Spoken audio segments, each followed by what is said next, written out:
நம நம லப நத ரப குர பகஷர பரந்த நம லப ரபா. உன்னதரே, உயர்மறையில் இருக்கிறவரே, சர்வ வல்லவரே, நல்லவரே, இந்த நாளை நீ கொடுத்தீர், நன்றி.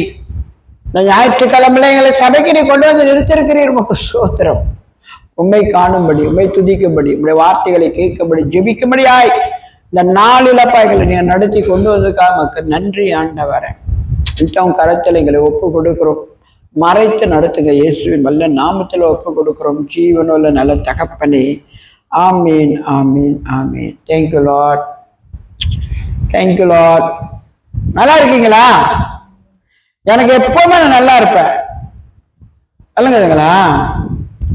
பிரச்சனைங்க எப்படி தலைக்கெல்லாம் நிற்கும், ஆனால் ஆண்டு எனக்கு சந்தோஷமா வச்சிருப்பாரு.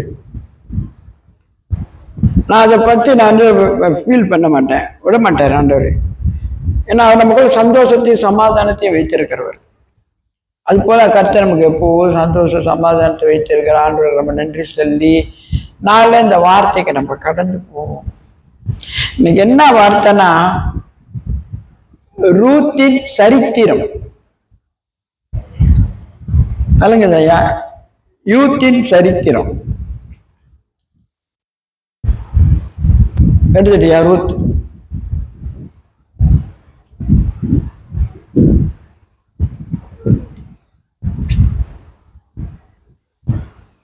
334 மேல மேல அந்த 334.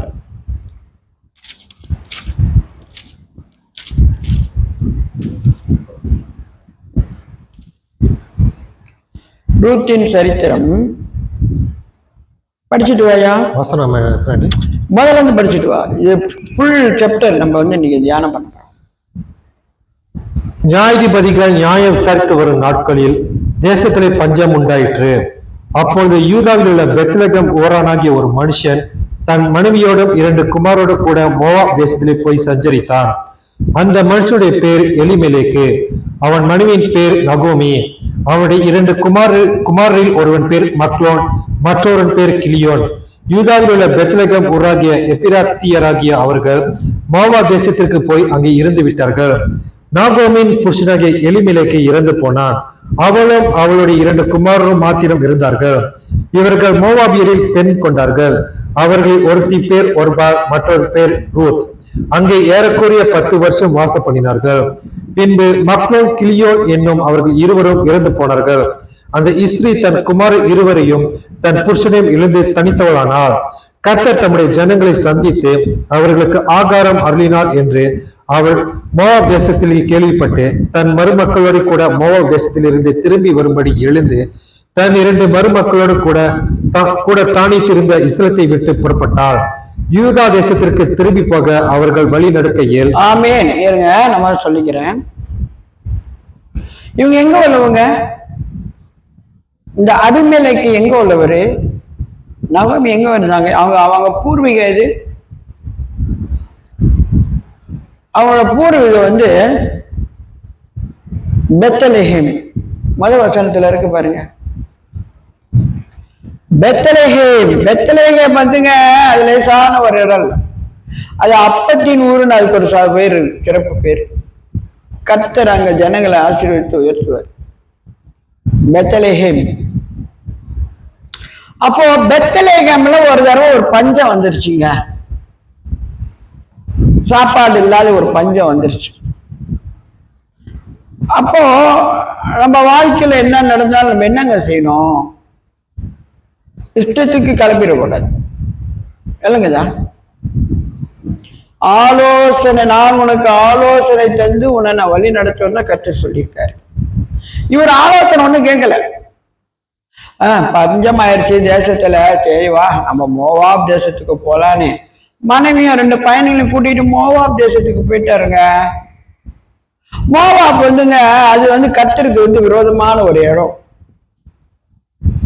ஏன்னா அந்த மோவாப் பிள்ளைங்க யாருன்னா, லோத்தோடைய 2 பொம்பளை பிள்ளைங்க லோத்துக்கு. இந்த லோத்தோட பிள்ளைங்க, இந்த லோத்து போய் தப்பித்து கொள்ளும்படி ஒரு மலையில போய் இருக்கும்போது இந்த பிள்ளைங்க அப்பா கூடயே போய் படுத்து பிள்ளை பெற்றுதுங்க. அதுங்களுக்கு என்ன திமிரு இருக்கும் பாருங்க. அப்பா கூடயே போய் படிச்சு 2 பிள்ளை பச்சு 2 கோத்திரத்தை உருவாக்கிடுச்சுங்க. அதுல மோவாப் கோத்திரம் ஒண்ணு. இந்த மோவாப் கோத்திரம் கர்த்தருக்கு வந்து விரோதம், அருவருப்பான ஒரு கோத்திரம். விளங்குதாயா? அங்கதான் கொண்டு போனார் தன் மனைவியும் பிள்ளையும் 2 பையன்களையும். ஏன் பெத்லகேம்ல பஞ்சம்? சரி, நம்ம ஜெபம் பண்ணுவோம், ஆண்டோட ஆலோசனை கேட்போம், என்ன சொல்றாரு பார்ப்போம், அமர்ந்திருப்போம் கர்த்தர் பேசுற வரைக்கும்னு இல்லை. நம்பிட்டாங்க விருன்னு. அப்படியெல்லாம் போகக்கூடாது. விருன்னு அங்கிட்ட இங்கிட்டலாம் போகக்கூடாது. ஆண்டவர் நம்மளோட இடத்துல கொண்டு வந்து நம்ம அவருக்கு காத்து இருக்கணும். ஆண்டவர் தேசத்தில் இவ்வளோ நாள் நடத்தி பரம்பரை அங்கதானே இருக்கும். அது பெத்லகேம்ல ஆண்டவர்கிட்ட கேட்போம், என்ன ஆண்டவர் செய்ய போறாரு, ஏன் இந்த பஞ்சத்தை கொடுத்துருக்காரு, எப்போ இந்த பஞ்சம் தீரும், ஆண்டவர்கிட்ட கேட்போம், ஆண்டோட ஆலோசனை கேட்போம்னு கேட்காம கூட்டிட்டு போயிட்டார் 2 பேர்த்தையும். போன உடனே அங்க என்ன நடந்துருச்சா, அவங்க தகப்ப இறந்து போயிட்டாராம். ஏன் நம்ம நினைக்கிறோம், ஆனா என்ன செஞ்சுட்டு ஏன் இதெல்லாம் நடக்குது, நான் ஒண்ணுமே செய்யல, நல்லதா இருக்க, ஏன் இதெல்லாம் நடக்குது நம்ம நினைப்போம். ஆனா சில நேரம் கர்த்தருக்கு பிரியமில்லாத அருவறுப்புகளை நம்ம செஞ்சுட்டோன்னு சொன்னா, அருவறுப்பான காரியங்களை நம்ம நடப்பித்துட்டோம், ஆண்டவருக்கு பிடிக்காத காரியம். அதாவது உன்னை நான் எங்க நிப்பாட்ட சொன்னேன், நீ எங்க போய் நிக்கிற? உன்னை பெத்லகேம்ல உன்னை உருவாக்கி 2 பிள்ளைங்களை கொடுத்து, உன் குடும்பத்தை கொடுத்து, உன் சந்ததிகளை உருவாக்கிட்டு வந்தேனே, நீ ஏன் இன்னைக்கு போய் மோவாப்ல நின்ன? அவங்க அப்பா இறந்து போயிட்டாருங்க.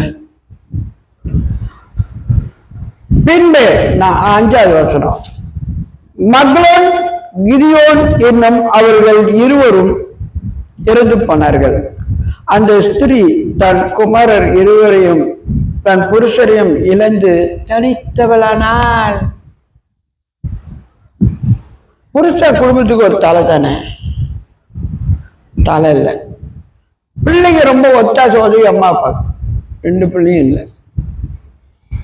ரொம்ப அங்க தனித்து நிக்கிறா, தனித்து ஆயிட்டா. அப்பொழுது ஒரு கேள்வி பண்றா, பெத்லகேம்ல வந்து கர்த்தர் தம்முடைய ஜனங்களை சந்தித்து அவர்களுக்கு ஆகாரம் அருளினார் என்று அவள் மோவாப் தேசத்துல கேள்விப்பட்டு தன் மருமக்களோட கூட மோவாப் தேசத்திலிருந்து திரும்பி வரும்படி எழுந்தாள். ஐயோ வந்துட்டோம் பஞ்சத்துல, புருஷனே இறந்துட்டான், பிள்ளைங்களும் இல்லை, மருமகள் 2 பேர் இருக்காளுங்க. நான் இப்போ மோவாப் அந்த பெத்லகேம்ல ஆண்டரே ஆகாரம் கொடுக்குறாராம். அதான் அப்பத்தின் வீடு, அது ஆண்டவரே ஆகாரம் கொடுக்குறாராம், நம்ம போயிடுவோம் அங்கேயே அப்படின்னு சொல்லி தன் 2 மருமக்களோட கூட தான் இருந்து ஸ்தலத்தை விட்டு புறப்பட்டாள். யூதா தேசத்திற்கு திரும்பி போக அவர்கள் வழி நடக்கையில் நகோமி தன் 2 மருமக்களையும் நோக்கி, நீங்கள் இருவரும் படியா. நகோமி தன் 2 மருமக்களையும் நோக்கி, நீங்கள் இருவரும் உங்கள் தாய் வீட்டுக்கு திரும்பி போங்கள். மரித்து போனவர்களுக்கும் எனக்கும் நீங்கள் தயை செய்தது போல கர்த்தர் உங்களுக்கு தயை செய்வாராக. கர்த்தர் உங்கள் இருவருக்கும் வாய்க்கும் புருஷனுடைய வீட்டிலே நீங்கள் சுகமாய் வாழ்ந்திருக்க செய்வாராக என்று சொல்லி அவர்களை முத்தமிட்டார். அப்பொழுது அவர்கள் சத்தமிட்டு அழுது அவளை பார்த்து, உம்முடைய ஜனத்தண்டைக்கு உம்முடன் கூட வருவோம் என்றார்கள். அதற்கு நகோமி, என் மக்களே, நீங்கள் திரும்பி போங்கள், என்னோட ஏன் வருகிறீர்கள்? உங்களுக்கு புருஷராகும்படிக்கு இனிமேல் என் கற்பத்திலே எனக்கு பிள்ளைகள் உண்டாகுமோ? என் மக்களை திரும்பி போங்கள், நான் வயது சென்றவள், ஒரு புருஷனுடன் வாழ்ந்த தக்கவள் அல்ல. அப்படிப்பட்ட நம்பிக்கை எனக்கு உண்டாயிருந்து நான் இன்று இரவில் ஒரு புருஷனுக்கு வாழ்க்கைப்பட்டு பிள்ளைகளை பெற்றாலும் அவர்கள் பெரியவர்களாகும் மட்டும் புருஷருக்கு வாழ்க்கைப்படாதபடிக்கு நீங்கள் பொறுத்திருப்பீர்களோ? அது கூடாது. என் மக்களே, கர்த்தருடைய கை எனக்கு விரோதமாய் இருக்கிறதுனால் உங்கள் நிமித்தம் எனக்கு மிகுந்த விசனம் இருக்கிறது என்றார். பாருங்க, நல்ல ஒரு காரியம். இப்ப புறப்படுறா, சரி நம்ம சொந்த இடத்துக்கு போ, நம்ம அங்க ஆண்டவர் ஆசீர்வாதத்தை கொடுத்துட்டு இருக்கிறாரு, ஆகாரத்தெல்லாம் கொடுத்துட்டு இருக்கிறாரு, நம்ம ஏன் இங்க கிடக்கணும், எல்லாத்தையும் இழந்துட்டேன் நான் வந்து என் பிள்ளை புருஷனாலாம். சரி, மருமகளை கூப்பிட்டு சொல்றான், சரி மருமகளுங்களை நீங்க உங்க சகோதர தாய் வீட்டுக்கு போங்க, நீங்க போய் நல்ல ஒரு பையனை பார்த்து கல்யாணம் பண்ணிட்டு சந்தோஷமா இருங்க அப்படின்னு. ஆ, இல்ல இல்ல மாமி, உங்க கூட தான் நாங்க வருவோம், எங்களை கூட்டிட்டு போங்க 2 பேரும் சொல்றாங்க. அப்ப மாமி சொல்றாங்க, இல்ல இல்ல நீங்க வந்துட்டா நான் என்ன இப்போ அடுத்து ஒரு பிள்ளை கர்ப்பம் தரித்து நான் பிள்ளை பார்க்க போறேன்னா, இல்ல அடுத்து அந்த பிள்ளை பேர் பெருமா, எனக்கு வயசாச்சுல, அப்படியே பிறந்தா அது வளர்ந்து வருங்க, நீங்க எங்க இருப்பீங்க, எப்படி இருப்பீங்க, இதெல்லாம் முடியாது, இதெல்லாம் நத்திங், நடக்காது, இல்ல இல்ல நீங்க புறப்பட்டு போங்க அப்படின்னு சொல்றா பாருங்களேன். படியா 14 படி. அப்போது அவர்கள் சத்தமிட்டு அதிகமாய் அழுதார்கள். ஒருபால் தன் மாமியை முத்தமிட்டு போனாள். ரூத்தோ அவள் விடாமல் பற்றி கொண்டாள். அப்பொழுது அவள், இதோ உன் சகோதரி தன் ஜனங்களிடத்துக்கும் தன் தேவர்களிடத்துக்கும் திரும்பி போய்விட்டாளே, நீயும் உன் சகோதரி பிறகே திரும்பி போ என்றாள். அதற்கு ரூத், நான் உம்மை பின்பற்றாமல் உம்மை விட்டு திரும்பி போவதை குறித்து என்னோட பேச வேண்டாம். நீர் போகும் இடத்திற்கு நானும் வருவேன், நீர் தங்கும் இடத்தில் நானும் தங்குவேன். உம்முடைய ஜனம் என்னுடைய ஜனம், உம்முடைய தேவன் என்னுடைய தேவன். நீர் மரணம் அடையும் இடத்தில் நானும் மரணம் அடைந்து அங்கே அடக்க பண்ணப்படுவேன். மரணமே அல்லாமல் வேறொன்றும் உம்மை விட்டு என்னை பிரித்தால் கர்த்தர் அதற்கு சரியாகவும் அதற்கு அதிகமாகவும் எனக்கு செய்ய கடவார் என்றார். ஆமென். பெரிய மருமக சொன்ன உடனே என்ன செஞ்சுட்டா, சரி அத்தை, நான் எங்க அம்மா வீட்டுக்கே போயிட்டு வரேன் அப்படின்னு கட்டி பிடிச்சி எல்லாம் அழுது முத்தம் கொடுத்துட்டு கிளம்பிட்டேன் அவங்க அம்மா வீட்டுக்கு. அப்போ ரூத் வந்து அங்க இருக்கா. அப்ப அவங்க சொல்றாங்க, நீ ஏன் இருக்க, கிளம்பு, பெரியவ போயிட்டா பாரு, நீ கிளம்பி போ அப்படி சொல்றாங்க. வெரி இம்பார்ட்டன்ட் செய்தி இது வந்து, ரொம்ப முக்கியமான ஒரு செய்தி இது வந்து. அப்பொழுது அவள், இதோ உன் சகோதரி தன் ஜனங்களிடத்திற்கும் தன் தேவரிடத்திற்கும் திரும்பி போய்விட்டாலே, நீயும் உன் சகோதரியின் பிறகு திரும்பி போ என்றால், அதற்கு ரூத் என்ன சொல்றாங்க பாருங்க. ரூத்தெல்லாம் அங்க சும்மா பைபிள்ல போய் எழுத மாட்டாங்க, கண்ட பேர்லாம்.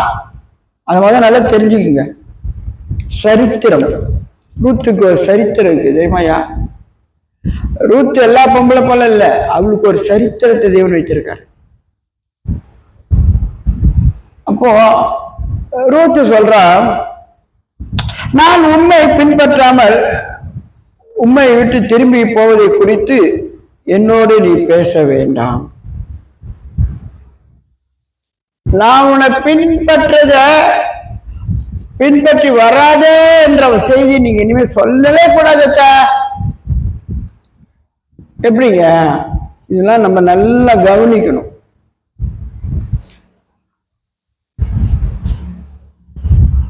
நம்மளுக்கு எத்தனை ஆண்டவர் இருக்காரு? உங்களுக்கு எத்தனை தாய் இருக்கு? இவ யார்கிட்ட பேசிட்டு இருக்கிறா? புருஷனா தாய் கிட்ட பேசிட்டு இருக்கிறா. அத்த, இந்த வார்த்தை என்ன நீங்க பேசவே கூடாது, நான் உங்க கூட தான் வருவேன், அவங்க கூட தான் இருப்பேன். ஏன் அதை அப்படி சொல்ற சொல்லுங்களேன் பார்ப்போம். அவ ஒரு மாவா பெண்ணுங்க. மாவா அவங்களோட வழிபாடெல்லாம் வேறங்க. அவங்களோட வழிபாடு நம்ம வழிபாடு வேறு வச்சா கூட எட்டாதுங்க. அதுக்கு விக்கிர ஆராதனை பண்ணிட்டு பலி செலுத்திட்டு கிடக்குங்க, ரத்த பலி. அப்போ இவளுக்கு ஏன் இவ்வளவு திண்ணமா தைரியமா அதை சொல்றான்னு சொன்னா, மோவாப்புடைய அந்த அமெரிக்க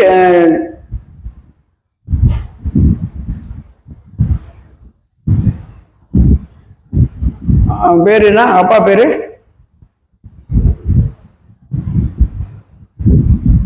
எலிமெலேக்கு.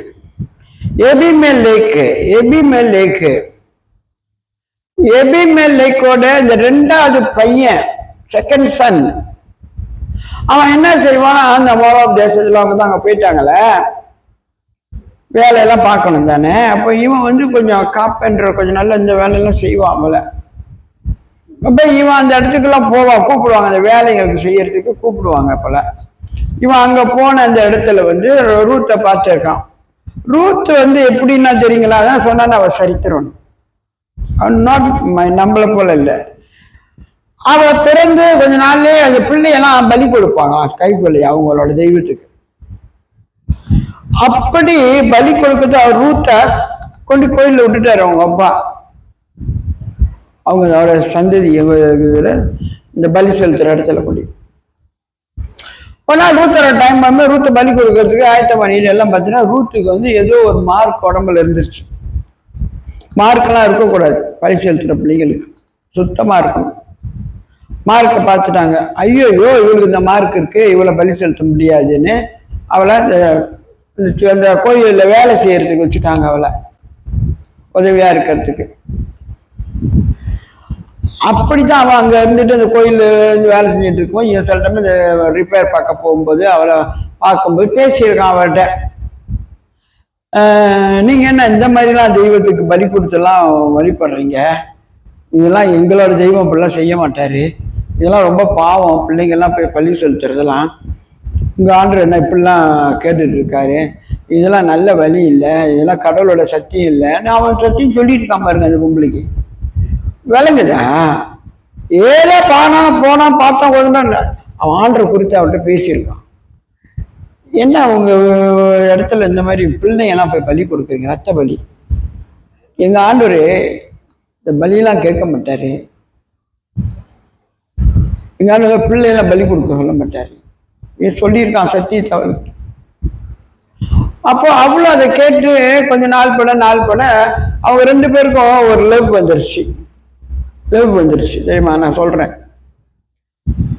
லவ் வந்தோடனே அப்புறம் அவங்க வந்து என்ன செய்யறாங்க, அவங்களோட லவ் காயை வந்து தெரிஞ்சு போச்சு அந்த இடத்துல உள்ளவங்களுக்கு.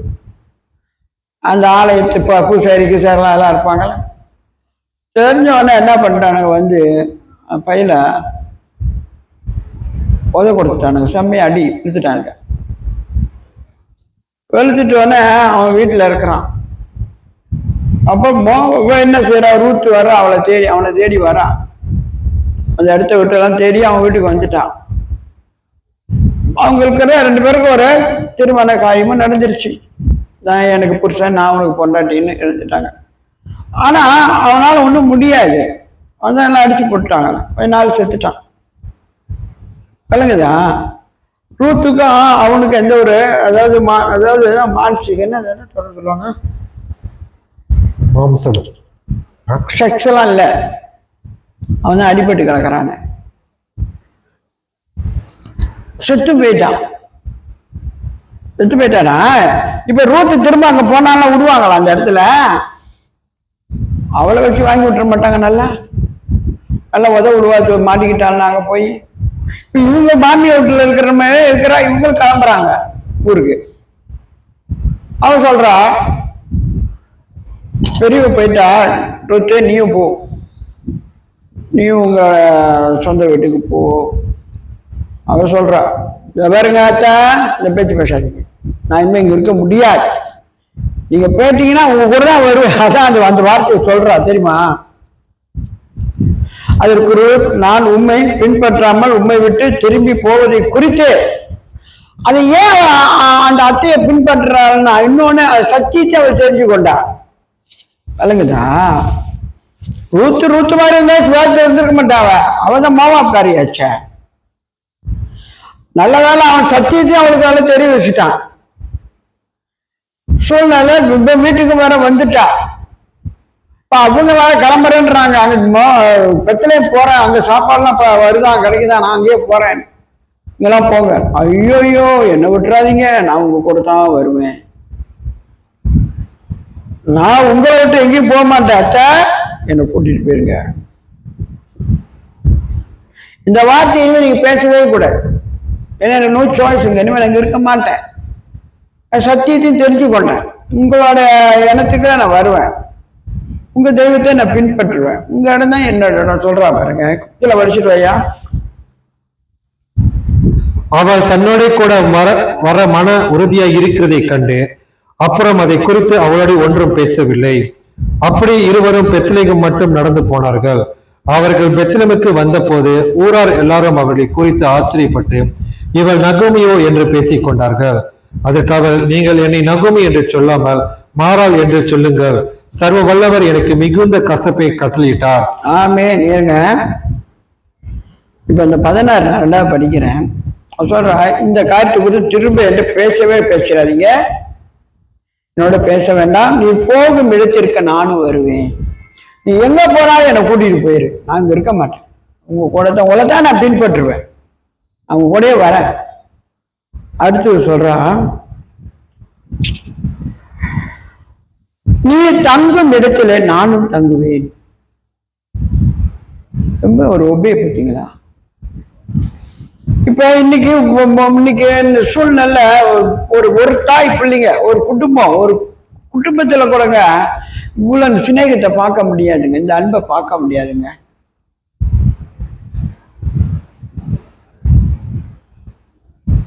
அவர் சொல்றா, நீ போய் தங்குற இடத்துல நானும் தங்குவேன். உம்முடைய ஜனம் என்னுடைய ஜனம்.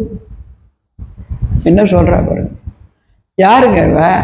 தள்ளப்பட்டவங்க, புறக்கணிக்கப்பட்ட ஜாதிங்க, பலி கொடுக்க கொண்டு போனவங்க. அந்த தெய்வத்துக்கு பலி கொடுக்க முடியல. நான் ஒரு சாப்பு இருந்துச்சு அவங்க உடம்புல, ஆனா அதுல போய் வேலை செஞ்சுக்கிட்டு இருக்க அந்த பொம்பள்கிட்ட போய் இவரை போய் பேசி சத்தியத்தை சொல்லி அப்படியே அவங்களுக்குள்ள ஒரு லவ் வந்து, அதனால அவ ஒடியாந்துடுறா இவன் வீட்டுக்கு. எவனையும் செம்மையா போட்டு தள்ளிடுவாங்க. அந்த ஆளுங்கெல்லாம் பொல்லாத ஆளுங்க, வெளுத்து விட்டுறாங்க அவனை. நான் வர தேடி அந்த வீட்டில் இன்னைக்கு மாமி அப்படி சொன்னானோ அவளுக்கு ஒன்றும் கையும் இல்லை காலும் இல்லை. ஐயோ, இந்த ஆண்டை பற்றி சொல்லியிருக்கானே, இந்த ஆண்டை நம்ம பின்பற்றிருக்கோம், இவங்களோட இப்போ போயிடுவோம், நம்ம இங்கே இனிமேல் இருக்கக்கூடாது, இருந்தாலும் பொண்ணுங்க நம்மள தொலைச்சி விட்டுருவானுங்க, நம்ம இருக்கக்கூடாதுன்னு சொல்லி, நீ போகிற இடம் தான் என் இடம்ட்டான், நீ தங்குற இடம் தான் எனக்கு தங்க, உங்கள் ஜனம் தான் என் ஜனம், உம்முடைய தேவன் என்னுடைய தேவன். அல்லேலூயா. ஒரு கை தட்டு கொடுங்க, ஒரு கை தட்டு கொடுங்க, நம்ம கொஞ்ச பேர் அவர் கை தட்டு கொடுங்க. ஏன்னா உலகத்துல எத்தனையோ தெய்வங்கள் இருக்குங்க. என்னென்னத்தையும் மனுஷன் வணங்கிட்டு இருக்கான், ஒண்ணு இல்லாத ஒரு கல்லை வச்சு கூட வணங்கிட்டு திரிறானுங்க. சில வணக்கம், மனுஷ வணக்கம், பல வச்சுக்கிட்டு தான் தெய்வம் வணங்கிட்டு தெரிய ஜனங்க இவ்வளவு அப்படிதான் மோவா இடத்துல இருந்தா. ஆனா இன்னைக்கு சொல்றா, தங்குற இடத்துல தான் நானும் தங்குவேன், உம்முடைய ஜனம் என்னுடைய ஜனம், உம்முடைய தேவன் என்னுடைய தேவன். எவ்வளவு ஸ்பெஷலுங்க, சூப்பருங்க. பொண்ணுங்கன்னா இப்படி இருக்கணும். நம்ம ஒரு அந்நிய பெண்ணை கல்யாணம்னா அவ இப்படி வரணும், நம்மளை நம்பி தேடி. நான் அன்னைக்கு என்னோட சாட்சியில் கூட சொல்லியிருப்பேன், கேட்டீங்களா என்னன்னு தெரியல. எங்க அம்மாலாம் பாரம்பரிய இந்து, அவங்க பாரம்பரிய இந்து, அவங்க குடும்பம்லாம், அவங்க அப்பா அவங்க அம்மாலாம் வந்து என்ன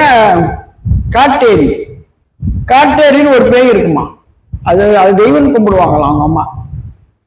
அதுக்கு போய் தூபம்லாம் போட்டு இருப்பாங்களாம், நெருப்பு அப்படி பத்திக்கிட்டு எரியுமா, அவங்க அப்படி ஒரு தூபம் போடுவாங்களாம் அந்த பிசாசு. எங்க அம்மா பார்ப்பாங்களாம் ஒளிஞ்சி, அவங்க சாமி கும்பிட்றதெல்லாம். அவங்க அம்மா தாய், பெற்ற தாய்ங்க, அது போய் அதை கும்பிட்டு கிடக்குது என்னத்த காட்டேரி. ஆனா பாருங்க, காலப்போக்கில் கர்த்தர் எங்க அம்மாவும் தெரிந்து கொண்டாரு. இதே போல எங்க தாத்தா சொன்னார், அவர் பாண்டவத்துல கத்திங்களுக்கெல்லாம் ஞானசானம் கொடுக்கணும். நான் சொல்றேன், ஒப்பனா சொல்றேன், எங்க அத்தைங்களுக்கெல்லாம் படிப்பு இல்லைங்க, அப்பெல்லாம் ஸ்கூல் எல்லாம் இல்லைல்ல, அத்தைங்கெல்லாம் படிக்கல. ஆனா எங்க அம்மா கொஞ்சம் தமிழ்லாம் நல்லா படிப்பாங்க, வெஸ்டர்ன்ல உள்ளவங்கள. எங்க தாத்தா என்ன செய்ய, எங்க அம்மாவை கூப்பிட்டு, அம்மா நீ தான் தமிழ்லாம் நல்லா படிப்பிய, என் பிள்ளைங்களுக்கு இந்த வேலை வசந்த படிச்சு ஏன் சொல்லுங்கய்யா பாச செல்வி. அம்மா சொல்றேன், செல்வியோட அம்மாவும் இன்னொரு அத்தைக்கும் அக்கா தங்கச்சிங்க 2 பேரும் படிக்க தெரியாது அவங்களுக்கு. எங்க அம்மா போய் அவங்களுக்கு வந்து அந்த வேத வார்த்தை, அந்த 10 கட்டளை கற்பனை அதெல்லாம் வந்து மனப்பாடம் பண்ணணும், அது ஞானசனம் பண்றதுக்கு முன்னுக்கு. எங்க அம்மாவும் இந்து தான், ஆனா எங்க அம்மா போய் பாரப்பட்டு அவங்களுக்கு கற்றுக் கொடுத்துருக்காங்க. அந்த வார்த்தையெல்லாம் கற்றுக் கொடுத்த போது அவங்க ஞானசனம் எடுத்திருக்காங்க. அப்ப அவங்க அதே இடத்துல உள்ளவங்க தான். இப்ப எங்க அம்மாவுக்கு வந்து அவங்க அம்மா இறந்து போயிட்டாரு, அம்மாவும் இறந்து போயிட்டு, அப்பாவும் எங்க அம்மா வந்து எங்க பெரியம்மா வீட்டுல தான் வாழ்ந்துருக்குறாங்க. பெரியம்மா வீட்டுல வந்து பெரியம்மா பயங்கர ஸ்ட்ராங் இந்து, பயங்கர ஸ்ட்ராங் இந்து அவங்க. அப்புறம் ஒரு காலகட்டம் வந்துச்சு, கொஞ்சம் நல்லா பெருசாயிட்டாங்க. அப்பாவுக்கு பொண்ணு தேடி இருக்காரு தாத்தா. சொல்றேன், என்னோட சரித்திரத்தை நான் சொல்லணும்ல. ரூத் சரித்திரத்தை நம்ம கேட்டுட்டு இருக்கோம். இதுல பிழைக்கிறத என் சரித்திரம் சொல்றேன். அதனால எங்க தாத்தா அப்பாவுக்கு பொண்ணு தர்றாருனால ஒரு கிறிஸ்துவ பொண்ணா. எங்க தாத்தா 4 பிள்ளைங்க கிறிஸ்துவ தான் வச்சிருக்காரு. அப்ப எங்க அப்பா சொன்னாரா, ஏன்ப்பா பொண்ணு அங்கங்கெல்லாம் தேடிட்டு கிடக்குறீங்க? எங்க அம்மா பேரு அஞ்சலைங்க. அவங்க வீட்டுல 4வது பிள்ளைங்க நாகம்மா, 5வது பிள்ளைங்க அஞ்சலை. அப்படி அவங்க பிறந்த பேச்சு பேர் வச்சு வைப்பாங்களாம் அவங்க அம்மா அப்பா. பாருங்க இந்த மாதிரியான குடும்பம். அப்ப எங்க அப்பா சொன்னாரு, ஏன்ப்பா அங்கங்கெல்லாம் பொண்ணு தேடிட்டு இருக்கிறீங்க? சரி, இந்த அஞ்சலை அனாதையா தானே கிடக்குது, அம்மா அப்பா இல்லாம இருக்கு. இப்ப அந்த பிள்ளைய போய் கேளுங்கப்பா, அவங்க கொடுத்தாங்கன்னா அதை நம்ம கல்யாணம் பண்ணிக்கலாம், நான் கல்யாணம் பண்ணிக்கிறேன். எங்க அப்பா எவ்வளவு இறக்கப்பட்டீங்களா? எங்க அப்பா எங்க அம்மா பாட்டி அவ்வளவு செல்லமா பார்த்து வளர்ப்பாங்க. என்னடா அத்தை பிறகு ரொம்ப நாள் பிள்ளை இல்லாம வேண்டி வேண்டி வேண்டி அப்புறம் ஒரு ஆம்பளை பிள்ளைய கொடுங்கன்னு வேண்டி கேட்டு பிறந்தாரா எங்க அப்பாவும். எங்க இன்னொரு ரெட்டை பிள்ளையா பிறந்திருக்காங்க. எங்க பாட்டி எங்க அப்பா ஒரு வேலை செய்ய விடாது. விறகு எடுத்துட்டு போய் கோடை எடுத்துட்டு போனா கொண்டாயா கொண்டாயா கொண்டாயா அப்படி போய் உட்காரு யார் சொல்லி அவங்க போய் வெட்டுவாங்க அந்த விறகு. அப்படி செல்லமா எங்க அப்பா வளர்த்துருக்காங்க. அவர் பாருங்க, இவங்க அனாதை. எங்க அம்மா இல்ல, அப்பா இல்ல, அவங்க அக்கா வீட்டுல இருக்கிறாங்க. அப்ப தாத்தாவை பொண்ணு கேட்டோடனே அவங்க சொல்லியிருக்காங்க, இல்ல இல்ல நாங்க கிறிஸ்தவனுக்கெல்லாம் பொண்ணு கொடுக்க மாட்டோம். எப்படி? கிறிஸ்தவனுக்கெல்லாம் பொண்ணு கொடுக்க மாட்டோம், நீ கிளம்ப போ. என் தங்கச்சிக்கு நாங்க மாப்பிள்ள இருக்கேன், என் வீட்டுக்காரோட தம்பி கோல் நம்பர் நல்ல வேலை செய்யறாரு, அவருக்கு நான் கல்யாணம் பண்ணி கொடுக்க போறேன் என் தங்கச்ச, நீ கிளம்பியான்னு சொல்லி எங்க தாத்தாவை விரட்டிருச்சான் அந்த பொம்பளை. அவங்க அவ்வளவு ஸ்ட்ராங் இன் இந்து. தாத்தா ரொம்ப கவலையா வந்துட்டு இருக்கிறாரு. ஏன்னா அந்த பையன் போய் சொன்னா, சரி இந்த பிள்ளைய போய் கேளுங்க என்ன ஆனாலும் பிள்ளை நம்ம பிள்ளைங்களுக்கும் சத்தியெல்லாம் சொல்லி கொடுத்துருக்குதே, சரி கேட்கலான்னு இந்த பொம்பளை இப்படி சொல்லிருச்சேன்னு எங்க அப்பா ஒரு நாள் எங்க அம்மாவை எங்கேயோ பார்த்துட்டு இருக்கிறாரு. பார்த்துருன்னா சொல்லிட்டு இருக்காரு, அம்மா என் மாமா நான் பொண்ணு தேடுறேனம்மா கல்யாணம் பண்ணி கொடுக்க. அவன் சொன்னா, இந்த அஞ்சலையை போய் கேளுங்க, அந்த பிள்ளையும் பாவம் அனாதை தானே, கேளுங்கப்பா, ஒரு கால் கல்யாணம் பண்ணி கொடுத்தா நான் அதை கல்யாணம் பண்ணிக்கிறேன்னு என் மாமன் சொன்னா. அதுக்கு தான் அவன் வீட்டுல இருந்து பொண்ணு கேட்க வந்தேன். கொண்டு வேலை செய்யல. ஆனா உங்க அக்கா எனக்கு கொடுக்க மாட்டேன்னு இருச்சு, உடனே என்னை விரட்டிடுச்சு. கிறிஸ்துவனுக்கா பொண்ணு கொடுக்க மாட்டேன், நீங்க கிளம்புங்க, நீங்க போங்க, எங்க வீட்டுக்காரோட தம்பிக்கு தான் நான் அவர் கல்யாணம் பண்ணி கொடுப்பேன், அவர் நல்ல ஒரு வேலை செஞ்சுட்டு கோல் நம்பர்ல இருக்காரு. என்னை விரட்டிட்டாங்கம்மா. உனக்கு தெரியும் எங்க குடும்பம் என் பிள்ளைங்களாம் தெரியும், உனக்கு இஷ்டமா இருந்தாமா நீ வந்துடுறியா வீட்டுக்கு, நான் இன்னும் உன்ட்ட பொண்ணு கேட்க முடியாது, உங்க அக்கா தானே விரட்டிடுச்சு, வந்துரு நான் உனக்கு கல்யாணம் பண்ணி வைக்கிறேன்னு எங்க அப்பா எங்க தாத்தா சொல்லிட்டாரு எங்க அம்மா கிட்ட. எங்க அம்மா போய் நாள் யோசனை பண்ணியிருக்கிறாங்க, சரி இதுகள் நல்ல குடும்பம் தானே, பரவாயில்ல இவங்களே நம்ம கல்யாணம் பண்ணி. அம்மா வந்துட்டாங்க. தெரியுமா எங்க அம்மாவோட பரம்பரை சரித்திரத்தை சொன்ன, அவங்க சரித்திரத்தை நான் மறைக்க மாட்டேங்க, எதுவுமே மறைக்க மாட்டேன், மறைக்கிறதுக்கு ஒண்ணுமே இல்லைங்க. எங்க அம்மாலாம் அப்படியோட லைஃப்ல வந்தவங்க. ஆனா எங்க அம்மா எங்க அப்பாவை கல்யாணம் பண்ணி வந்ததுல இருந்து அந்த குடும்பத்துக்கு ஒரு ரூட்டு தான் எங்க அம்மா. அப்பதான் சொல்றேன், யார் வேணாலும் சத்தியத்தை கேட்கட்டும், எங்க அம்மா அந்த குடும்பத்துக்கு ஒரு ரூட்டா மாறிட்டாங்க. எங்க அப்பாவோட எங்க அம்மா தான் பயங்கர விசுவாசம். அதான் சொல்றேன், எங்களை ஜபத்துல நடத்தினது எங்க அம்மா தான். இன்னைக்கு 5 பேர் எங்க ஊர்ல பட்டதாரியா ஆனாங்க, அது எங்க அம்மா தான். எங்க குடும்பத்தை கர்த்தர் உயர்த்தினாங்க, அது எங்க அம்மா தான். ஏன்னா அவங்க காலையில 2 hour முழங்கால போட்டு ஜாம் பண்ணிட்டே இருப்பாங்க. நாங்க காலையில எழுந்திரிச்சு பார்க்கும்போது முழங்கால நின்றுட்டு ஜாம் பண்ணுவாங்க, ஜாம் பண்ணிட்டு வேலைக்கு விடுவாங்க. ராத்திரி அதெல்லாம் உட்கார வச்சு குடும்ப ஜபம் தான். எங்க அன்னாடம் 9 பிள்ளைங்க, 10 பிள்ளைங்க உள்ள இறந்துருச்சு, 9 பிள்ளைங்க. ஆமா அப்படி நடத்தினாங்க. எங்க கிறிஸ்தவ கலப்பாட்டா கூட அப்படி நடத்திருக்காது. ஒரு இந்து பிள்ளைய, அது பத்திரகாளி என்னது காட்டேரி வழிபட்ட உங்களையோட பிள்ளை பாருங்க எப்படி. அதே போலதான் இன்னைக்கு ரூத்தோட சரித்திரம். ரூத்து ஒரு மோவாப் கறி, அவங்க விக்கிரங்களை ஆராய்ச்சி பழி செலுத்துறது வீட்டுக்குள்ளவ. அவங்க அம்மா அப்பெல்லாம் அதுதான் அவங்க கற்றுக் கொடுத்துட்டு இருப்பாங்க, அதான் அவளும் அங்க பாத்துக்கிட்டு இருக்கிறா.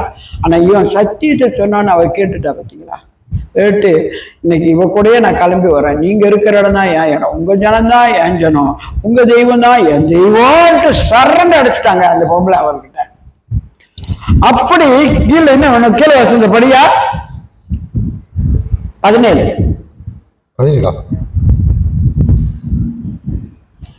நீர் மரணமடைய இடத்தில் நானும் மரணம் அடைந்து அங்கே அடக்க பண்ணப்படுவேன். மரணமே அல்லாமல் வேறொன்று உம்மை விட்டு என்னை பிரித்தால் கர்த்தர் அதற்கு சரியாகவும் அதற்கு அதிகமாகவும் எனக்கு செய்ய கடவார் என்றார். என்ன சொல்லிட்டா பார்த்தீங்களா? கடைசியில உங்க தெய்வம் என் தெய்வம் சொல்லிட்டான், உங்க ஜனம் என் ஜனம் சொல்லிட்டான், நீங்க தங்குற இடம் தான் என் தங்கம், நீங்க போற இடம் தான் நானு. கடைசியில் சொல்லிட்டா, மரணம் அடையும் இடத்தில், நீர் மரணம் அடையும் இடத்தில் நானும் மரணம் அடைவேன். அதான் என்னோட தீர்மானம். அங்கே அடக்க பண்ணப்படுவேன். மரணமே அல்லாமல் ஒன்றுமே கர்த்தர் அதற்கு மரணமே அல்லாமல் வேற ஒன்றும் நம்மள பிரிக்க முடியாது. வேற ஏதாவது பிரிக்க வந்தா கர்த்தர் அதற்கு சரியாக அதற்கு அதிகமாகவும் எனக்கு செய்ய கடவார் என்றான். நான் உங்களை விட்டு பிரிஞ்சு நான் அப்படியே வேற போட்டு போனா கடவுள் என்று கேட்பாரு. ஏன்னா நான் உங்க கூட நம்ம வைராக்கியமா வந்து உங்களோட இருக்கணும், சார் வரைக்கும் உங்களோட இருக்கணும், வைராக்கியமா நான் வந்திருக்கேன். எப்படிங்க அவளோட ஒப்பு கொடுத்தல் எப்படி பார்த்தீங்களா? பியோரா 100% முழுசும் அவ அந்த மாமிக்காரிக்காக ஒப்பு கொடுக்குறாங்க. மாமிக்கு வயசாயிடுச்சுங்க, மாமிக்கு வயசாயிடுச்சு. இப்போ பாவம் மகனும் செத்துட்டாங்க, புருஷனும் செத்துட்டான், பெரிய மகனும் போயிட்டா. இவனுங்க தனித்தல தான், இவனுக்கும் ஒரு நிலையான இடம் இல்லை இப்ப இங்க. ஏன்னா அவங்களாம் இப்ப தேடிக்கிட்டு இருக்காருங்க. மாமி வேற தனித்து இது போய் என்ன பண்ணும் இந்த வயசால காலத்துல, நானும் கூட போறேன்ட்டு அவ அது மாமி கூடயே வந்தாங்க. உயிரே போனா அவங்க கூட தான் இருப்பேன்னு வந்தான். வந்த இடத்துல பாருங்க, கர்த்தர் பெரிய காரியத்தை அவளுக்கு செஞ்சாருங்க. கீழே படிச்சுட்டு வாயா, 2 அதிகாரம் படி. 21 படிக்கல. நான் நிறைவுள்ளவளாய் போனேன், கர்த்தர் என்னை வெறுமையை திரும்பி வர பண்ணினார். கர்த்தர் என்னை சிறுமைப்படுத்தி சர்வல்லவர் என்னை கிளேசப்படுத்திருக்கையில் நீங்கள் என்னை நகோமி என்பானேன் என்றார். இப்போது நகோமி மோவாபிய ஸ்திரியான தன் மருமகள் ரூத்தோடு கூட மோவா தேசத்திலிருந்து திரும்பி வந்தார். வார்கோதுமை அறுப்பின் துவக்கத்தில் அவர்கள் பெத்லெமுக்கு வந்தார்கள். இப்ப அவர் சொல்றா, எல்லாம் பாக்குறாங்க, ரொம்ப நாள் ஆச்சு நகோமி, 10 வருஷத்துக்கு ஆச்சு இல்லம்மா. இப்ப நம்மளே வராச்சும் ஒரு 10 வருஷத்துக்கு அப்படி பார்த்தா நம்ம உத்து தான் பார்ப்போம். நானே இப்ப ரொம்ப பேர் உத்து பாக்குறதா இருக்கு.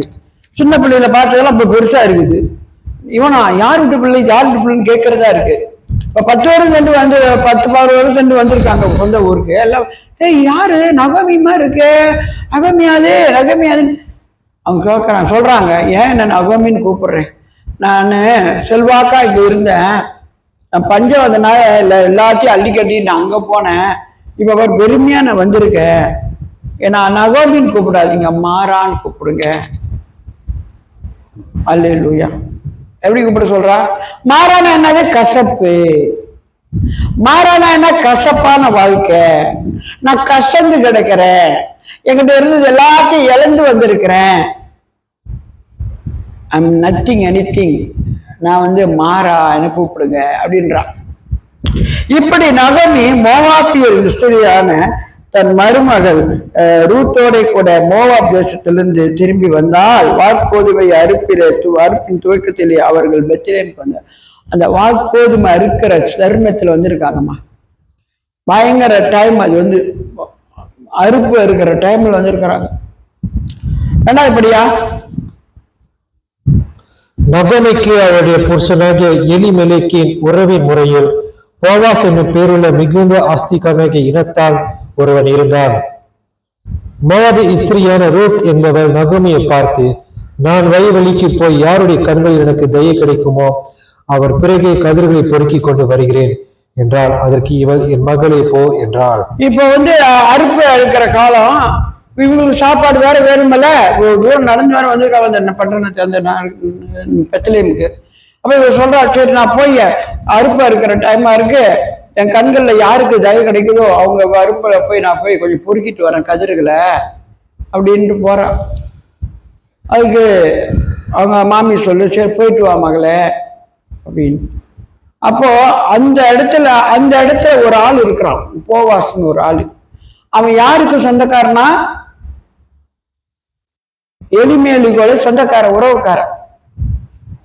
எலிமேலுக்கு உறவுக்காரன் அவன் ஒருத்தங்க இருக்கிறான். அப்ப இவன் போகும்போது அந்த போவாஸ், அவன் பேர் போவாஸோடைய நிலத்துக்கு அவ போயிட்டா. ஏங்க நான் கொஞ்சம் நீங்க வெட்டிட்டு போறதுல கொஞ்சம் கதிர் பொறுக்கிக்கிறேன் அப்படின்னு அந்த வேலையாள்கிட்ட கேட்கறான். அந்த கிளாக் மாதிரி இருக்கானே அந்த இதுக்கு, சரி பொறுக்கி போன்னு சொல்லிட்டான்.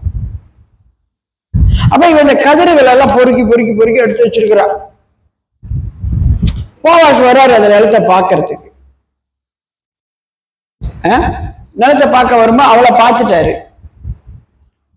அப்ப அந்த வேலைக்காரன் கேட்கிறாரு, அந்த என்ன கிளாக் மாதிரி இருக்கானா அவன், அந்த என்ன சொல்லுவாங்க அவனை, லீடரா, லீடர்கிட்ட கேட்கிறாரு, யார் இந்த பொண்ணு அப்படின்னு. ஓ அவளாயா, அவ மோவாப் நாட்டு பொண்ணு, மோவாப் ஸ்ரீ. என்கிட்ட கேட்டா, நான் கொஞ்சம் வெட்டிட்டு போற, அதுல கொஞ்சம் நான் கதிர் பொறிக்கிறேன்னு, அதனாலதான் யா விட்டுருக்கேன். ஓ அப்படியா, சரி சரி அப்படின்னு சொல்லி பாருங்க. 8வது வசனம் படி. 8வதா 3வது இல்ல 8 படி. அப்பொழுது போவாஸ் ரூத்தை பார்த்து, மகளே கேள், பொறுக்கிக் கொள்ள வேறு வயலில் போகாமலும் இவ்விடத்தை விட்டு போகாலும் இங்கே என் ஊழியக்கார பெண்களோடு கூடவே இரு. அவர்கள் அறுப்பறுக்கு வயலை நீ பார்த்து அவர்கள் பிறகே போ. ஒருவரும் உன்னை தொடாதபடிக்கு வேலைக்காரருக்கு கட்டளையிட்டிருக்கிறேன். உனக்கு தாகம் எடுத்தால் தண்ணீர்கள் கண்டிக்கு போய் வேலைக்காரர் முன்பு கொண்டு வருகிற இதை குடிக்கலாம் என்றான். அவன் அந்த அவன் நிலத்துக்கு எல்லாம் சுத்தி பார்க்க வரும்போது அவளை பார்த்துட்டு அவன்கிட்ட கேட்டான். அவளும் சொல்லிட்டான், அவன் மோவாப் சொல்லினோடனே இவன் என்ன செஞ்சிருக்கான், கொஞ்சம் விசாரிச்சிருக்கிறான் அவளை குறித்து. அப்போ எல்லாம் சொல்லியிருக்காங்க, ஆமா அவ அந்த நகோமியோட மருமக தான். நகோமி ஒண்டியா வரான்னு அந்த பிள்ளை தாங்க முடியாம அவளும் அவங்க கூட உதவிக்கு வந்துட்டா, அவங்களும் இவங்க வேலையை வந்துட்டா நம்ம ஊருக்கு அப்படின்னு சொல்றாங்க. கேட்டுட்டு அவங்க சொல்றான், இவ்வளோ சொல்றான். ஏன்னா மோவாப்லாம் பெத்லெஹேம்லாம் அவங்களாம் மதிக்க மாட்டாங்க. விளங்குதாமா, பெத்லெஹேம்காரனா சூப்பரான ஆண்டோட பிள்ளைங்க அவங்களாம் அப்ப இந்த மோவாப்பு பொம்பளைங்கலாம் பார்த்த அவனெல்லாம் மதிப்பானுங்களா? அதனால அவன் சொல்ற, இனிமே வேற வழிக்கெல்லாம் போகாத, நல்ல வேலை என் வயலுக்கு நீ வந்துட்ட, உன்னை யாரு தொடா அப்படின்னு நான் காத்துக்கொள்றேன். உனக்கு சாப்பாடு வேணுமா, தண்ணி வேணுமா, எல்லாம் உனக்கு இங்க கிடைக்கும். நீ நல்லபடியா இங்க இருந்து வேலை செஞ்சு கீழே படியா. 10 படி. அப்பொழுது அவள் தரையிலே முகக்குப்புற விழுந்து வணங்கி, நான் அந்நிய தேசத்தெல்லாம் இருக்க நீர் என்னை விசாரிக்கும்படி எனக்கு எதினாலே உம்முடைய கண்களில் தயை கிடைத்தது என்றாள். அதற்கு போவாஸ் பிரதித்திரமாக, உன் புருஷன் மரணம் அடைந்த பின்பு நீ உன் மாமியாருக்காக செய்ததும், நீ உன் தகப்பனையும் உன் தாயையும் உன் ஜன்ம தேசத்தை விட்டு முன்னே நீ அறியாத ஜனங்களிடத்தில் வந்ததும் எல்லாம் எனக்கு விவரமாய் தெரிவிக்கப்பட்டது. உன் செய்கைக்கு தக்க பலனை கர்த்தர் உனக்கு கட்டளையிடுவாராக. இஸ்ரவேலின் தேவனாகிய கர்த்தருடைய செட்டைகளின் கீழ் அடிக்கலமாய் வந்த உனக்கு அவராலே நிறைவான பலன் கிடைப்பதாக. ஆமேன். என்ன சொல்றா பார்த்தீங்களா? அவன் இதெல்லாம் சொல்லிட்டான். அப்பொழுது அவனுக்கு தண்ணி ஆகாரம் அவன் ஏற்பாடு பண்ணி, நீ வேற நிலத்துக்கெல்லாம் போயிடாத, உன்னை யாரும் இங்க தொடாதபடி நிலத்துக்கு கட்டில இட்டுட்ட, நீ இங்கேயே சேஃப்டியா இருன்னு சொன்னோன்னு அவளுக்கு என்ன நன்றி சொல்றதுன்னு தெரியல. ஏன்னா நானே ஒரு அந்நிய பொம்பளை, அங்க இருந்து மட்டமான ஜாதி நானே. ஆனா இந்த முதலாளி என்னை கேட்டு இவ்வளோ ஒரு நன்மை செய்தாரே, ஐயா உங்களுக்கு நான் எப்படி நன்றி சொல்லுவேன்னே தெரியாது, எப்படி ஐயா உங்களுக்கு இந்த தயை என் மேல கிடைச்சிச்சு. அப்ப அவன் சொல்றான், இல்ல நீ இங்க அவனை பத்தி நான் விசாரிச்சேன், நீ உன் மாமியாக்காக நீ வந்திருக்க பாரு, உன் இனத்தை உன் ஜனத்தை உன்னோட மக்கள் எல்லாத்தையும் விட்டுட்டு இவ்வளவு தூரம் நீ வந்திருக்கிறிய மாமிக்காக வேண்டி, அதெல்லாம் எனக்கு தெரிவிக்கப்பட்டது. உன் செய்திக்கு தக்க பலனை கர்த்தர் உனக்கு கொடுப்பாரு. எங்க மோவாப் பொம்பளை தான், கர்த்தர் அருவருக்கு ஜென்மம் தான், ஆனா அவளுடைய நன்மையை கர்த்தர் பார்த்திருப்பாருன்னு சொல்றான். நீ செஞ்ச இந்த காரியத்தெல்லாம் கர்த்தர் பார்த்திருப்பாரு, அந்த பலனை கர்த்தர் உனக்கு கட்டளையிடுவாராக. இஸ்ரவேலின் தேவனாகிய கர்த்தருடைய சட்டியின் கீழ் அடைக்கலமாய் வந்த உனக்கு அவரால் நிறைவான பலன் கிடைப்பதாக என்றான். இஸ்ரவேல் ஜனங்களுக்கு செட்டைகளா ஆண்டு இருப்பார். சிறகுகளை விரித்து அவங்கள அந்த சிறகுகள் கீழே வச்சு காப்பாற்றுவார். அந்த சட்டின் கீழே நீ வந்துட்டுல, உன்னையும் கர்த்தர் நிச்சயமா உன்னை காப்பாற்றுவாரு, நீ பயப்படாத, கர்த்தர் உனக்கு பெரிய காரியங்களை செய்வாரு அப்படின்னு சொல்றான் பாருங்களேன். மூணாவது படியா கொஞ்சம்? மூணாவதா? எதாண்டி? இல்லை, எங்க படி, இப்ப படி. இந்த மூணாவது முதல்ல இருந்து படிச்சுட்டோம். மூணாவது அதிகாரமா? பின்பு அவள் மாமியாகிய நகோமி அவளை நோக்கி, என் மகளே, நீ சுகமாய் வாழ்ந்திருக்கும்படி நான் உனக்கு சௌக்கியத்தை தேடாதிருப்பேனோ? நீ போவாசின் வேலைக்காரிகளோடு கூடியிருந்தாயே, அவன் நம்முடைய உறவின் முறையான அல்லவா? இதோ அவன் இன்று ராத்திரி களத்திலே வார்கோதுமை தூற்றுவான். நீ குளித்து எண்ணெய் பூசி உன் வஸ்திரங்களை உடுத்திக் கொண்டு அந்த களத்திற்கு போ. அந்த மனுஷன் புசித்து குடித்து தீர் மட்டும் அவன் கண்ணுக்கு எதிர்படாமல் இரு. அவன் படுத்துக் கொண்ட போது அவன் படுத்திருக்கும் இடத்தை நீ பார்த்திருந்து போய் அவன் கால்கள் மேல் மூடியிருக்கிற போர்வையை ஒதுக்கி நீ படுத்துக்கொள். அப்பொழுது நீ செய்ய வேண்டியது இன்னதென்று அவன் உனக்கு சொல்லுவான். அவனுக்கு சொல்லுவான். அவன் அவளுக்கு ஒரு நம்ம சொந்தக்காரன் தான். இவனுக்கு ஒரு வாழ்க்கை நான் அமைச்சு கொடுக்காம இருக்கலாமா? சரி, நீ என்ன செய்ய, இன்னைக்கு நல்லா குளிச்சுட்டு நல்ல எண்ணெய் எல்லாம் பூசிக்கிட்டு நல்லா உடுத்திக்கிட்டு இன்னைக்கு நீ என்ன செய்ய, அந்த போவாஸ் படுக்கிற இடத்துக்கு நீ போ. அவன் பாரு, அவன் சாப்பிட்டு குடிச்சிட்டு அவன் போய் படுத்திருக்கோன்னா நீ இப்போ அவன் பாதத்துல நீ போய் நீ நீ போய் அவன் பாதத்துல நீ போய் படுத்துக்கோன்னு சொல்றாங்க. மாமி ஒரு வாழ்க்கை அவங்களுக்கு ஏற்படுத்துறாங்க. சரி, அவன் அதே மாதிரி போய் செய்யும் போது அவன் கொஞ்சம் நல்லா தூக்கிட்டு இடையில என்னடா காலு தடுமாறுன்னு பார்த்தா அவன் பொம்பளை படிச்சிருக்கிறான். என்ன பொம்பளை படுத்திருக்கு, நீ யாரு எவருன்னு கேட்டா இந்த ரூத்து. அப்ப சொல்றா, ரூத் இல்லை, மாமியார் தான் உங்க பாதத்துல படுத்துக்க சொன்னாங்க, அதனால தான் நான் வந்தேன். ஏன்னா நீங்க எனக்கு செய்ய வேண்டியதை நீங்க சொல்லுவீங்கன்னு சொன்னாங்க. அப்படி. ஓ அப்படியாம்மா, சரி சரிம்மா, சரிம்மா இருமா, எனக்கு ஈடா இன்னொரு தருக்கிறான், சொந்தக்காரன் தான் அவனும். நம்ம தான் அவங்ககிட்ட கேட்குறேன், உன்னை கல்யாணம் பண்ணிக்கிறதுவோ அவங்க சொத்து சொதெல்லாம் நீ எடுத்துக்கோ, நீ அந்த பொண்ணை கல்யாணம் பண்ணிக்க. நம்ம தான் நான் அவன்கிட்ட கேட்குறேன், அவன் என்ன சொல்றான்னு பார்ப்போம். அவன் உன்னை வேண்டான்ட்டானா அப்புறம் வேணா அவனை கல்யாணம் பண்ணிக்கிறேன்னு சொல்லி 6 படி கோதுமையோ படி வைக்கல. அவள் களத்திற்கு போய் தன் மாமி தனக்கு கற்பித்தபடியெல்லாம் செய்தாள். கீழே படிச்சுட்டு போவாஸ் புசித்து குடித்து மகிழ்ச்சியா இருந்து ஒரு அம்பாரத்து அடியிலே வந்து படுத்துக் கொண்டான். அப்போது அவள் மெல்ல போய் அவன் கால்களின் மேல் மூடியிருக்க போர்வையை ஒதுக்கி படுத்துக் கொண்டாள். பாதி ராத்திரி அந்த மனுஷன் யாருன்னு திரும்பி ஒரு இஸ்திரி தன் பாத தண்டையிலே படுத்திருக்கிறதை கண்டு, நீ யார் என்று கேட்டான். அவள், நான் உம்முடைய அடியாளாகிய ரூத், நீர் உம்முடைய அடியாள் மேல் உம்முடைய போர்வை விரியும், நீ சுதந்திரவாளி என்றாள். அதற்கு அவன், மகளே, நீ கர்த்தரால் ஆசீர்வதிக்கப்படுவாயாக. நீ தரித்திரரும் ஐஸ்வர்யங்களுமான வாலிபர்களின் பிறகே போகாததினால் உன் முந்தின நற்குணத்தை பார்க்கலாம் உன் பிந்தின நற்குணம் உத்தமமாய் இருக்கிறது. இப்போது மகளே, நீ பயப்படாதே, உனக்கு வேண்டியபடியெல்லாம் செய்வேன், நீ குணசாலி. அழகா ஒரு வார்த்தை சொல்றான் பத்தியா, குணசாலி. யாராச்சும் நம்மள சொல்லி கேட்டிருக்கீங்களா? அவனோட எல்லா காரியத்தையும் அவன் அறிந்து,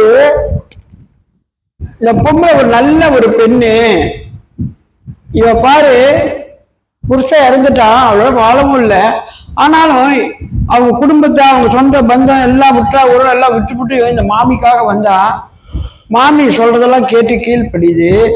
இது எவ்வளோ ஒரு நல்ல பிள்ளை. அவங்க ஊர்லயே போயிருந்தா ஒரு வேற இடத்துல கல்யாணம் பண்ணியிருக்கலாம், அது கல்யாணம் பண்ணலாம், அந்த இடத்துக்கும் போல, இதுக்கு மாமி கூட எவ்வளோ ஒத்தாசையா இருக்கிறாளே, அதனால நீ ஒரு குணசாலியான ஒரு பெண்ணு. படிச்சுட்டு வாயா.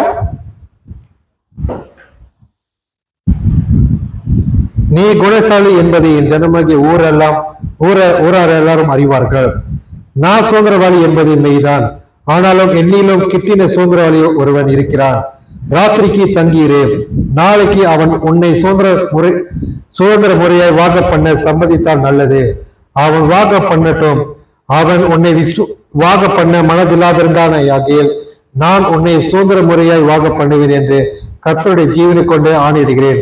விடிய காலம் மட்டும் படுத்துக் கொண்டிரு என்றான்.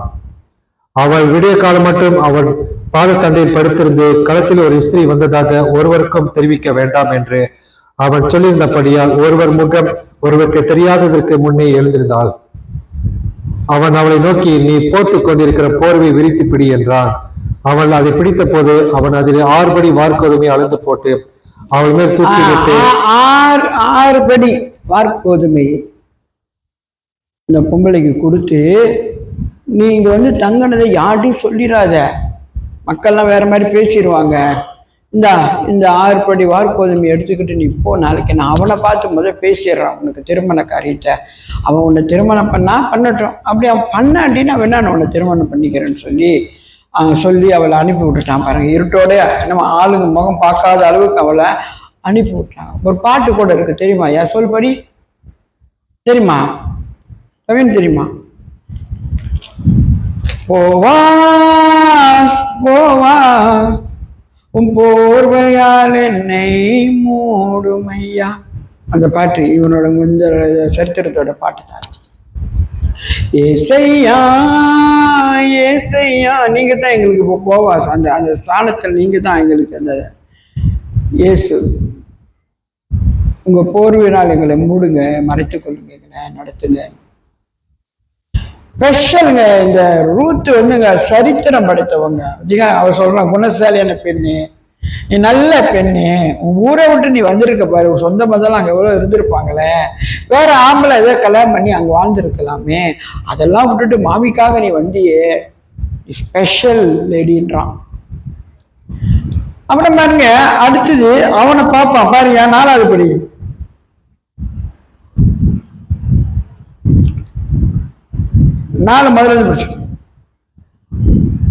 போவாஸ் பட்டண வாசலில் போய் உட்கார்ந்து கொண்டிருந்தான்.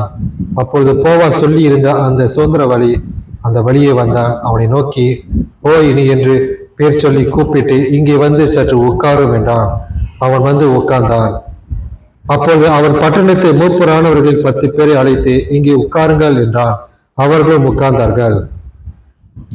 அப்பொழுது அவன் அந்த சுதந்திர வழியை நோக்கி, எலிமெலேக்கு எனும் நம்முடைய சகோதரனுக்கு இருந்த வயல் நிலத்தின் பங்கை மோவா தேசத்திலிருந்து திரும்பி வந்த நகோமி விற்க போகிறார். ஆகையால் நீர் அதை ஊராருக்கு முன்பாகவும் என் ஜனத்தின் மூப்பருக்கு முன்பாகவும் வாங்கி கொள்ளும்படி உமக்கு அறிய பண்ண வேண்டும் என்றிருந்தேன். நீர் அதை சுதந்திர முறையாக மீட்டுக்கொள்ள மனதிருந்தால் மீட்டுக்கொள்ளும், அதை மீட்டுக்கொள்ள மனதில்லாதிருந்தால் நான் அதை அறியும்படிக்கு எனக்கு சொல்லும். உம்மையும் உமக்கு பின்பு என்னையும் தவிர அதை மீட்கத்தக்க வேறொருவனும் இல்லை என்றான். அதற்கு அவன், நான் அதை மீட்டுக் கொள்கிறேன் என்றான். சொல்றான், சரி நான் மீட்டுக் கொள்றேன். ஓ நிலம்லாம் இருக்கா, ஓகே, நிலத்தெல்லாம் நான் மீட்டுக் கொள்றேன், கீழே படிச்சுக்கலாம்.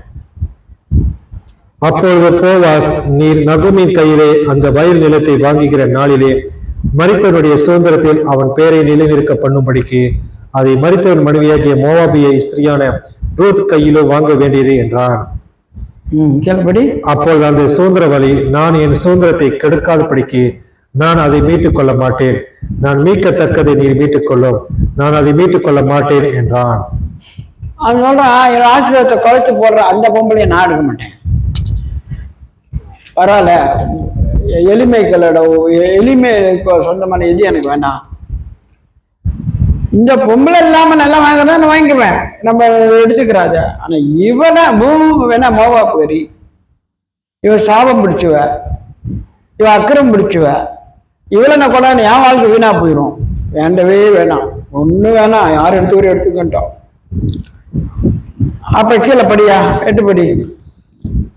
நீக்கிறதிலும் மாற்றுகிறதிலும் சகல காரியத்தையும் உறுதிப்படுத்தும்படிக்கு இஸ்ரவேலின் பூர்வ கால வழக்கம் என்னவென்றால், ஒருவன் தன் பாதரட்சியை கலற்றி மற்றவனுக்கு கொடுப்பான், இது இஸ்ரவேலிலே வழங்கின உறுதிப்பாடு. அப்படியே அந்த சுதந்திர வழி போவாசை நோக்கி, நீர் அதை வாங்கி கொள்ளும் என்று சொல்லி தன் பாதரட்சியை கலற்றி போட்டான். அப்போது போவாஸ் மூப்பரையும் சகல ஜனங்கள் நோக்கி, எலிமெலேக்கு இருந்த எல்லாவற்றையும் கிளியோனுக்கும் மக்களோனுக்கும் இருந்த எல்லாவற்றையும் நகோமியின் கையிலே வாங்கி கொண்டேன் என்பதற்கு இன்றைய தினம் நீங்கள் சாட்சி.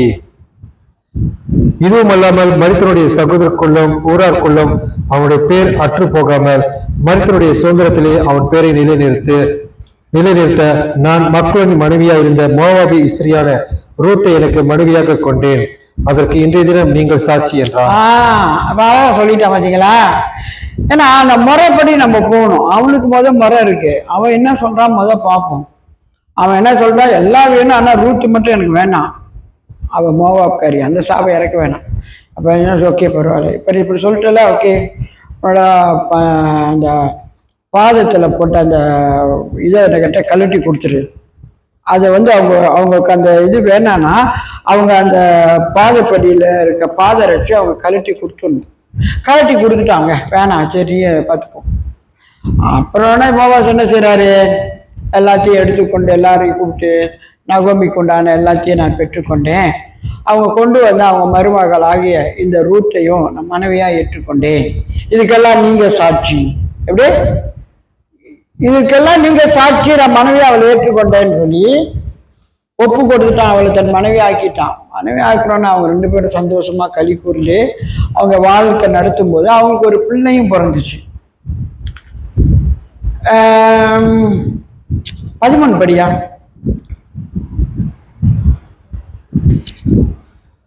போவாஸ் ரூத்தை வாக பண்ணினான். அவள் அவனுக்கு மனைவியானால். அவன் அவனிடத்தில் பிரவேசித்த போது அவள் கற்பம் தரித்து ஒரு ஆண் பிள்ளையை பெற கர்த்தர் அனுக்கிரகம் பண்ணினார். கீழே படிச்சுட்டே வா. அப்போது ஸ்திரீகள் நகோமியை பார்த்து, சுதந்திரவாளி அற்று போகாத படிக்க இன்று உனக்கு தயவு செய்த கர்த்தருக்கு ஸ்தோத்திரம். அவன் பேர் இஸ்ரவேலிலே பிரபலமாக கடவுது. அவன் உன் ஆத்துமாக்கு ஆறுதல் செய்கிறனும் உன் முதிர் வயதிலே உன்னை ஆதரிக்கணுமா இருக்க கடவான். உன்னை சிநேகித்து 7 குமாரை பார்க்கிலும் உனக்கு அருமையா இருக்கிற உன் மருமகள் அவனை பெற்றாளே என்றார்கள். நகோமி அந்த பிள்ளையை எடுத்து தன் மடியிலே வைத்து அதை வளர்க்கிற தாயானார். ஒரு பெரிய காரியத்தை செஞ்சுட்டே இருப்பாருங்க உங்களுக்கு. நகோமிக்கு 2 பிள்ளைங்க செத்து போயிட்டான். பிள்ளை இல்லை, இனிமே அடுத்து அவங்க ஜெனரேஷன் பிள்ளை இல்லை. புருஷனும் எழுதிட்டான். நகோமி முன்னும் இல்லாமல் உட்காந்துருக்கா. ஆனா இந்த பொம்பளை அது ரூத்து அம்மா மாமி கூட வந்தபடினால சரி அவளுக்கு அங்கே ஒரு வாழ்க்கையை ஏற்படுத்தி, அதுவும் அவங்களுக்கு உறவுக்காரனாக போவாஸ் பியோர் மேன், ஒரு நல்ல ஸ்பெஷலான ஒரு மேன், தேவ மனுஷன், கர்த்தருக்கு பயந்தவன், ராஜ மேன்மை உள்ளவன். அவங்க அம்மா கதை சொல்றேன். அப்போ வந்து அந்த பொம்பளை அவன் விவாகம் பண்ணிக்கிட்டான் பாருங்க. விவாகம் பண்ணது நிமித்தமா அவங்களுக்கு ஒரு பிள்ளை ஆண்டு கொடுத்தாரு, ஒரு மகனை கொடுத்தாரு. அப்ப எல்லாரும் நகமியை புகழ்றாங்க. நகமி, நீ நல்ல காரியம் தான் செஞ்சிருக்க, நீ ஒன்றும் இல்லாம அற்று போய் கிடக்காதபடி மருமக பாரு எவ்வளோ ஒரு நன்மை செஞ்சுட்டா, அவனை கல்யாணம் பண்ணி உனக்கு ஒரு பொம்பளை ஆம்பளை பையனை பற்றி கொட்டு கொடுத்துட்டா, உன் சந்ததியை அவர் உருவாக்கிட்டா பாரு ஆண்டவரு. அந்த பொம்பளை மருமக நல்ல பொம்பளை தான், உனக்கு ஒரு சந்ததியை உருவாக்கி கொடுத்துருக்கா அப்படின்னு நகமிக்கு ரொம்ப சந்தோஷம். பிள்ளைய போட்டு படியில போட்டு கொஞ்சிக்கிட்டு குழஞ்சிக்கிட்டு இருக்கிறா பாருங்க. இந்த ஆரம்பத்தில் இது 4 சாப்டர் தான். இந்த ரூத்தில் வந்து 4 சாப்டர் தான். அவங்களோட சரித்திரம் தான். அவ எப்படி இருந்தா, ஏதா இருந்தா, அவன் எப்படி போய் சந்திச்சான், அவன் எப்படி ஆர்டரை ஏற்றிட்டு வந்தா, எப்படி மாமி கூட வந்தா, எப்படி சிறுவல் தேசத்துக்கு வந்தா, எப்படி அந்த தெய்வம் தான் என் தெய்வம்னு வந்தா, நீ செத்தாக நானும் அங்கேதான் ஜாவன் அப்படி உறுதியா வந்த. இன்னைக்கு கர்த்தரை தேடுற நம்மளுக்கும் சபக்காரியங்களாலும் சரி, வீட்டுக்காரியங்களா இருந்தாலும் சரி, ஒரு மனைவிகிட்டையும் சரி, அந்த ஒரு முழு பொறுப்பு இருக்கணுங்க. ஒரு காரியம் தான் நம்மளுக்கு இருக்கணும். நீ ஒன்றை விட்டு இன்னொரு கூட அது வேற ருசியை காட்டும், வேற வழியை காட்டும். விளங்குதாடையா? அது வேற எல்லாம் ஒன்று காட்டும். இன்னொன்று பண்ணினா அது வேற எல்லாம் ஒன்று காட்டும். அப்போ ஒரு குழம்பிடும் இந்த வீடு, குடும்ப வாழ்க்கை உனக்கு குழம்பி. அதே மாதிரி தான் சபைக்காரியம். ஒரு சபைக்கு நாள் நம்ம ஒப்பு கொடுத்துட்டானா அந்த சபைக்குள்ள நம்ம இருந்து கற்றுக்கொள்ளணுமா? உண்மைத்தனமா கற்றுக்கொள்றது வேறையா இருந்தாலும் நம்ம இறுதியை வந்து நம்ம தேவனுக்குள்ள நம்ம நிலைச்சிருக்கணும். நம்ம சும்மா இஷ்டத்துக்கு நம்ம வந்து பல காரியங்களை நம்ம செஞ்சிடக்கூடாது. இந்த பொம்பளை பேர் வந்தா அந்த கிராமத்துக்கு, அந்த பெத்தலேமுக்கு, அவங்க மாமி பேச்சு தான் கேட்டா. சரி நான் போய் வயலில் போய் பொறுக்கிட்டு வரேன், போமாகல போய் பொறுக்கிட்டு வா. போய் அந்த போவாச இடத்துக்கு போனான். போவாசம் அவளை பார்த்தா ரொம்ப நல்ல பொம்பளை. இவன் மாமி கூட வந்து நிலைச்சி நம்ம கூட இருக்கிறான். இவன் நல்லவில்லை, நல்ல பொம்பளையா இருக்கிறான். மாமிக்காக வந்திருக்கா. அவள் சொந்த ஆசா மாசத்தெல்லாம் திறந்து பெருமையா மாமி கூட வந்து இருக்கணும்னு வந்தாலே இவள் நல்ல பொம்பளைன்னு அவன் வந்து ஒரு குணசாலியான பெண்ணுன்னு பேரையும் கொடுத்து அவளை மென்மேலும் ஆசீர்வதிக்கிறாங்க. ஒரு வாழ்க்கையும் கொடுத்துட்டாங்க அவளுக்கு, ஒரு பிள்ளையும் பெற வச்சுட்டாங்க. அவங்க சந்ததிக்கு ஒரு பிள்ளைய கொடுத்துட்டாங்க. அவர் ஆண்டவர் அப்படித்தாங்க. நம்ம நினைப்போம் அதான் அது ஒரு டீச்சர், அது ஒரு வேசி, அது ஒன்றுத்துக்கு புரோஜனம், அது சும்மா வாய் அடிச்சுட்டு கிடக்கும். அவன் ஒன்றுத்துக்கு உருப்படி அப்படி நம்ம எல்லாத்தையும் கை நீட்டி சொல்லுவோம். கர்த்தர் யாரங்க தெரிஞ்சாரு? மட்டமான பொம்பளை தாங்க தெரிஞ்சாரு. பேசிய கை விட்டாரா? அவர்கிட்ட மனம் திரும்புறது தான் ஆண்டவர் விரும்புறாரு. எவனா இருந்தாலும் அவன் நம்ம சபிக்கக்கூடாது, தள்ளக்கூடாது, ஒதுக்கக்கூடாது. அவங்கள ஆசீர்வதித்து அவங்களுக்காக ஜெபம் பண்ணி அவங்க விடுதலைக்காக நம்ம மன்றாடி ஆண்டு ஜெபிச்சு அவங்க சபைக்கு வரணுங்க. அவங்க ரட்சிப்பாடைனப்பா அவங்க விடுதலை பெறணும்னு நம்ம அவங்களுக்காக நம்ம ஜெபித்து நம்ம ஆண்டோட வார்த்தைகளை கருத்தாக கேட்டு அந்த வார்த்தைகளை ஒப்பு கொடுத்து போகணுமா, கர்த்தர் கூடவே இருந்து உங்களை நடத்தி செல்வார். அவர் உங்களுக்கு எல்லாமே செய்வார். இப்ப எப்படி இந்த ரூத்துக்கு இவ்வளோ அதிசயத்தை அவர் வாழ்க்கையில கர்த்தர் செய்தாரோ அதே போல உங்க வாழ்க்கையில செய்வாருங்க.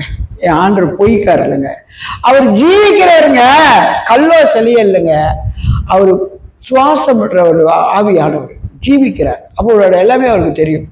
உன் இறுதி எப்படி இருக்கு, உன் சிந்தை எப்படி இருக்கு, நீ எதை யோசிக்கிற, நீ எதை நடத்துற, நீ உண்மையா இருக்கிறியா, இல்லை நீ அங்கிட்டு போறியா, நீ உத்தமமா இருக்கிறியா, நீ சரியா நிக்கிறியா, நடக்கிறியான்னு ஆண்டவர் பார்த்துட்டே இருப்பார்.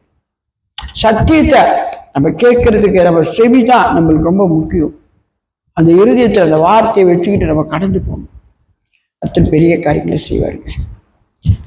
ஒரு குடும்பக்காரனாக இருந்தாலும் சரி, ஒரு சபையாக இருந்தாலும் சரி, ஒரு வீடாக இருந்தாலும் சரி, கர்த்தருக்குள்ள நிலைச்சிட்டுமா கர்த்தர் பெரிய காரியம். சில சமயம் நம்ம தப்பு தவறு நடக்கத்தான், விழுந்துருவோம் தான், தடிக்கிறவங்க தான். ஆனால் அதை தடிக்க விழுந்துட்டே நீ போன்னு சிரிச்சுட்டு தள்ள மாட்டார் ஆண்டவர். விளங்குதுங்களா? தடுத்து விழுந்துட்டே உன்னை சிரிச்சுட்டு பார்க்க கை தட்ட மாட்டாருங்க. தூக்கி உன்னை எடுத்து திரும்ப நிறுத்துவார், நடத்து உன்னை திரும்ப உன்னை கட்டுவார், திரும்ப உனக்கு வந்து ஒரு மனம் திரும்புதலை கொடுப்பார், நடத்துவார் கர்த்தர் பெரியவர். சோத்திராண்டவரை நாம மகிமைப்படட்டும்.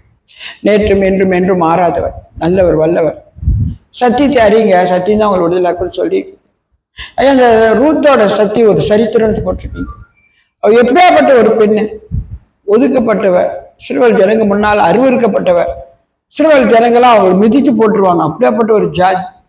ஆனா கர்த்தர் அந்த பொம்பளையோட நன்மையை பார்த்தீங்க. மாமிக்காக வந்தா, சிறுவலை தேடி வந்தா, சிறுவல் தேவனிடத்துல உங்க தேவன் தான் என் தேவனை ஒப்பு கொடுத்தா, நீ செத்தற இடத்துல நானும் சாவேன்னு சொல்லி ஒப்பு கொடுத்தா. அந்த அந்த நன்மைகள் அந்த அந்த குணநலன்கள்லாம் நீங்க பார்த்தீங்கப்பா. அதனால தான் அவன் மேல நீங்க இரக்கம் பாராட்டி அவளை இஸ்ரவேலோட சந்ததியில இயேசு கிறிஸ்து பிறக்கிற அந்த சந்ததியில ஐயா இந்த ரூத்தையும் வச்சிருக்கிறீங்க. நீங்க எவ்வளவு ஒரு பரிசுத்தமுள்ள தேவன். ஆனா இந்த பொம்பளையும் அந்த பட்டியல வைத்து, அந்த பட்டியல தான் இயேசு பிறந்தா தாவீதின் சந்ததியிலேன்னு போட்டிருக்கு. எவ்வளவு ஒரு மேன்மையானவர் கர்த்தாவே. நாங்களும் அப்படி துள்ள விஷயத்துல தள்ளப்பட்டு ஒதுக்கப்பட்டு கிடப்போம்.